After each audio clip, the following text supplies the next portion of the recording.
Verso 13. Y son hijos de Dios no por la naturaleza humana. Digamos, nadie es hijo de Dios, en otras palabras, por el pecado.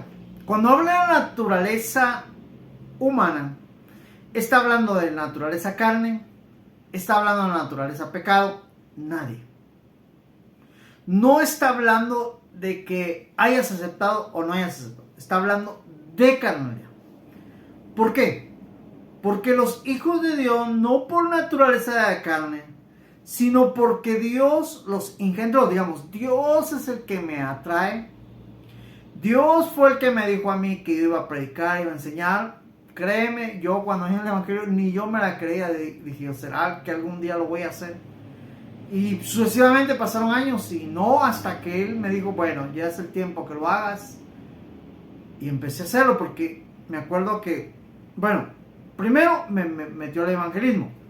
Estaba en el evangelismo según yo estaba haciendo ahí, pero ya cuando me dijo que ahora vas a enseñar, ya había pasado un tiempo, ya hasta que él más bien me llevó a un punto donde yo le preguntaba a ciertas personas que me escuchaban predicar, les decía, ¿ustedes me están entendiendo? Y empezó a escuchar que no, es que esto que usted dijo, esto no me queda claro, porque mira esto.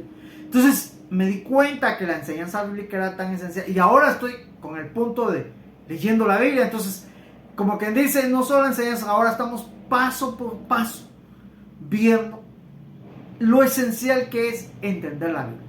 Es por eso que surge. Entonces, ahora, digámoslo de otra manera, evangelizo, enseño, y no con eso, aún así, vamos a la lectura para ir paso a paso para entender de una forma más clara la Biblia.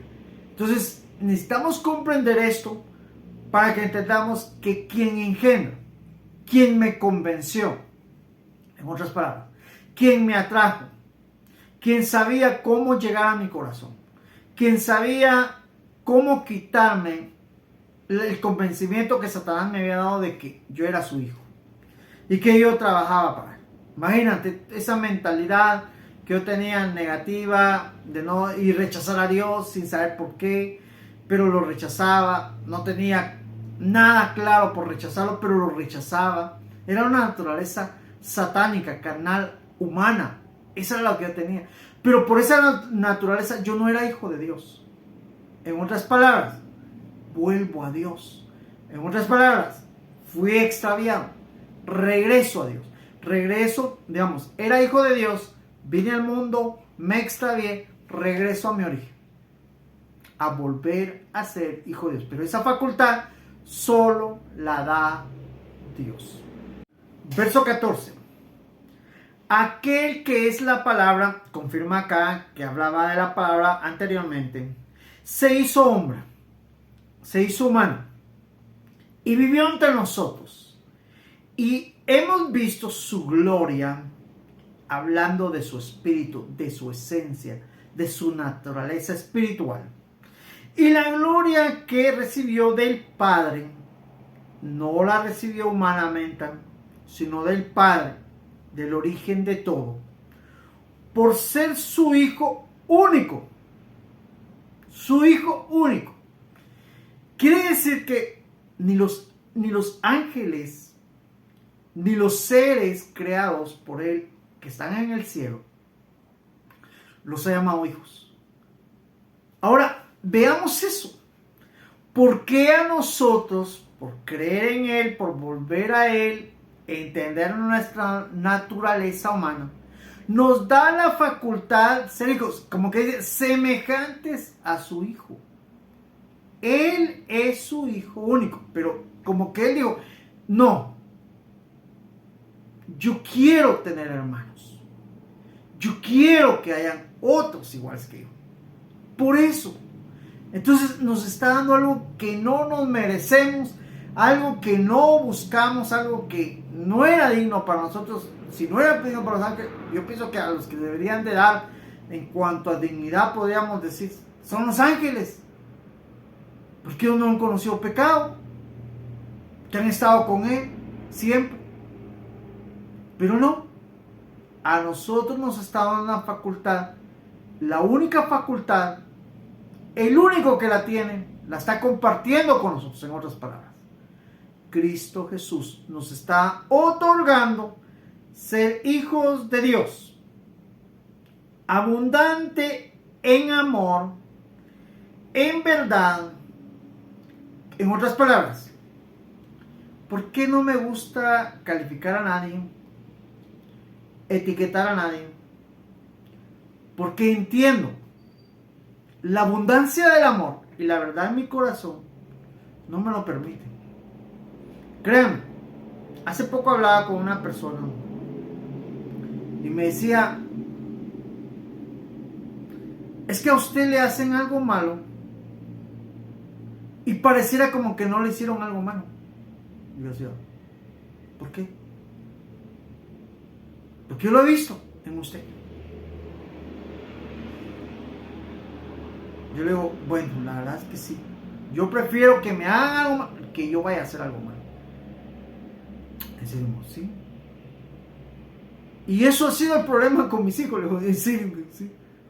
Porque mis hijos a veces se molestan y me han dicho, es que vos te hacen algo malo y pareciera como que no te hicieron algo malo. Entonces le digo, es que así, por eso, es que no debería ser así, dicen ellos.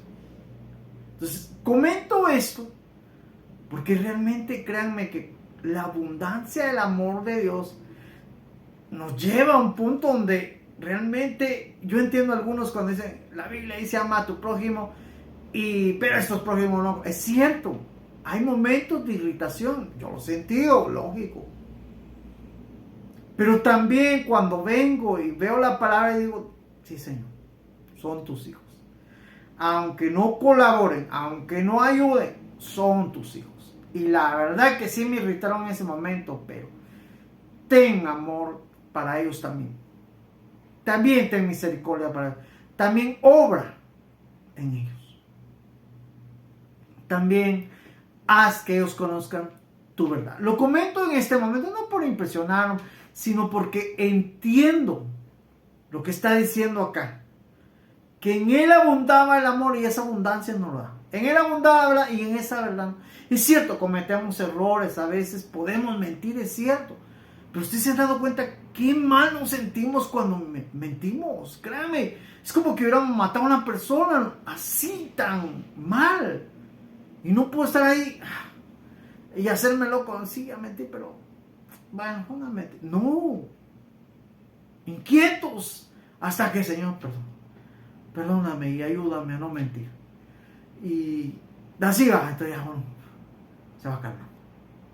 Entonces necesitamos como que analizar eso en nosotros y darnos cuenta que tanto amor de Dios hay en nosotros. Y si hace falta, pues enchufarnos en la palabra, meternos y a leerlos, créanme, esto nos va a ir dando comprensión poco a poco en cuanto a tolerar a los demás. Verso 15. Juan dio testimonio de él, eso significa que Juan desempeñó su papel, que era testificar respecto a Cristo, diciendo, este es aquel a quien yo me refería cuando dije que el que viene después de mí es importante que yo, es más importante que yo porque existe antes que yo. Digamos, Juan al referirse a Cristo le dio la importancia de él, uno porque era el Hijo de Dios, otro porque existía antes que él. En otras palabras, él estaba reconociendo que la existencia de Juan fue porque él así lo quiso. En otras palabras, él está diciendo que la existencia de Juan, él la está comprendiendo como debe ser. En otras palabras, es que Juan dice, yo soy un testigo, porque él lo quiso, porque él así lo determinó. Entonces, como que yo no soy lo importante. A mí me enviaron a decir lo que tenía que decir, porque venía alguien importante. El importante no soy, es él. Entonces, Juan no solo desempeña su papel de testigo, sino también desempeña su papel al pie de la letra, ejerciendo lo que tenía que ejercer y haciendo lo que tenía que hacer. Entonces, esto realmente nos deja a nosotros claro que el desempeño de Juan fue una realidad que él pudo lograr hacer con la ayuda de Dios. Verso 16. De su abundancia hemos recibido un don en vez de otro. Tenemos que comprender a qué se refería Juan respecto a esto. Digamos, de la abundancia del amor, de la abundancia de la verdad, hemos recibido el don. Nos otorgó el privilegio de ser hijos de Dios, de volvernos a Él, de regresar a Él, de darnos la oportunidad de volver a Él, y en vez de otro. ¿Cuál era lo otro? Condenación, desprecio, podríamos decir, como que, digamos, si nosotros nos perdimos, digamos que fue por nuestra culpa, pues tenemos que entender que por nuestra culpa no deberíamos recibir otra oportunidad. Por nuestra culpa no deberíamos estar acá, sino que otro don era condenación, separación totalmente de Dios y no tener acceso jamás a las cosas de Dios. Pero Él nos dio, dice en el verso 17, porque la ley fue dada por medio de Moisés, pero el amor y la verdad han sido hechos realidad por medio de Jesús. En otras palabras, la ley nos anunció el amor y la verdad, pero Cristo, que es la palabra dada, ahora es una realidad porque viene a nuestro corazón, está con nosotros, vive con nosotros. Entonces el amor y la verdad ya no es un anuncio, es una realidad que se siente en el corazón. Es una verdad que emana mi corazón. Es una verdad que inunda mi corazón. Entonces yo no amo de una manera fingida, sino que amo de una manera verdadera. Eso nos está diciendo. Que tengamos la capacidad de decirle a las personas que sentimos amor como al prójimo, pero porque es verdad, no por apariencia, no por decir sí, yo te amo, digamos, hagámoslo así, decirle a un hermano, yo te amo, hermano, pero porque el hermano quiero que se sienta bien, pero por dentro quisiera matarlo. No. Cuando Dios está con nosotros, yo te amo, hermano, y aún si ha hecho algo malo conmigo, yo te perdono, así. Bueno, hiciste esto, hiciste lo otro, pero te perdono. Pero lo sientes, no sientes aquello, pero después me lo voy a quitar. No. Dices, yo te perdono. Ustedes tomaron su decisión. Hicieron lo malo. Esa es su decisión. Yo no tengo nada que ver. Lo único que te puedo decir es que me has dicho, perdóname, y te perdono. De verdad, con pureza, porque esa abundancia, ese amor, esa verdad, ya no me lo dicen, lo siento en mi corazón, porque es Cristo en mi corazón. Es lo que Dios, es lo que Juan quiere que entendamos en esta parte. Verso 18. Nadie ha visto jamás a Dios. El Hijo único, que es Dios y que vive en íntima comunión con Él, con el Padre, es quien nos ha dado a conocer. Como quien dice, la única manera visible, que es la que yo le explicaba, para poder ver al Padre, está en el Hijo. La única manera que nosotros pudiésemos decir, Dios es amor, Dios es verdad, Dios todo esto, es a través de Cristo. No hay otra forma. Tenemos que entender que Cristo vino a revelar al Padre.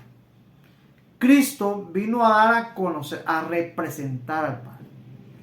Cristo volverá en representación del Padre. Tenemos que verlo de esa manera porque es la manera de ver a Dios. A Dios Padre. Entonces, cuando nosotros entendemos esto, nadie lo ha visto jamás.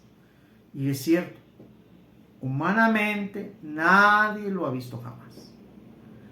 Nadie.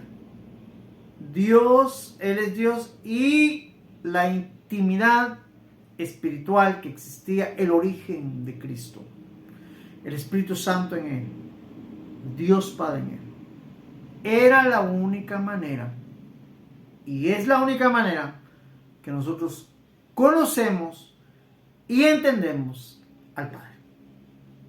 En otras palabras, un digno representante de Dios, Cristo. Así que entendamos todo esto según vamos comprendiendo lo que nos quiere revelar este evangelio espiritual y sobre el origen espiritual que necesitamos comprender a través de este libro. Este es el testimonio de Juan. Cuando las autoridades judías enviaron desde Jerusalén sacerdotes y levitas a preguntarle a Juan quién era él. Y él confesó claramente: Yo no soy el Mesías. Le volvieron a preguntar: ¿Quién eres, pues? ¿El profeta Elías? Juan dijo: No lo soy. Ellos insistieron. Entonces, ¿eres el profeta que ha de venir? Contestó. No. Le dijeron: ¿Quién eres, pues? Tenemos que llevar una respuesta a los que nos enviaron. ¿Qué nos puedes decir de ti mismo? Juan les contestó: Yo soy una voz que grita en el desierto: abran un camino derecho para el Señor, tal como dijo el profeta Isaías. Los que fueron enviados por los fariseos a hablar con Juan le preguntaron: Pues si no eres el Mesías, ni Elías, ni el profeta, ¿por qué bautizas? Juan les contestó: Yo bautizo con agua, pero entre ustedes hay uno que no conocen y que viene después de mí. Yo ni siquiera merezco desatarle la correa de sus sandalias. Todo esto sucedió en el lugar llamado Betania, al otro lado del río Jordán, donde Juan estaba bautizando. En el verso 19 encontramos un subtítulo, el cual dice: Juan el Bautista da testimonio de Jesucristo. Entonces se introduce Juan el amado y dice: este es el testimonio de Juan, cuando las autoridades judías enviaron desde Jerusalén sacerdotes y levitas a preguntarle a Juan quién era él. Esto nos da la idea de que los gobiernos, las autoridades, tanto espirituales como que en ese entonces regían y gobernaban Judea, conocían el tema del Mesías, conocían la promesa del Hijo de Dios e entendían, según las Escrituras, que el Mesías o el enviado o el Hijo de Dios vendría a la tierra. Entonces, lleno de curiosidades, envían sacerdotes, envían levitas a cuestionar, a preguntar a Juan el Bautista respecto a su identidad, si él era el Mesías o vendría otro. Realmente, si nos damos cuenta, lógicamente bajo las lecturas de lo que hemos leído anteriormente respecto a los evangelios, entonces acá nos damos cuenta que cuando el Señor les habla a ellos y les dice generación de víboras, cuando el Señor les dice hipócritas, cuando el Señor les habla y los confronta, definitivamente ellos sabían quién era Él, entendían quién era Él, solo que no lo dijeron públicamente. Esto también nos ayuda a que hoy en día existen muchas personas que niegan que Jesús haya venido, que el Hijo de Dios, que el Mesías haya existido.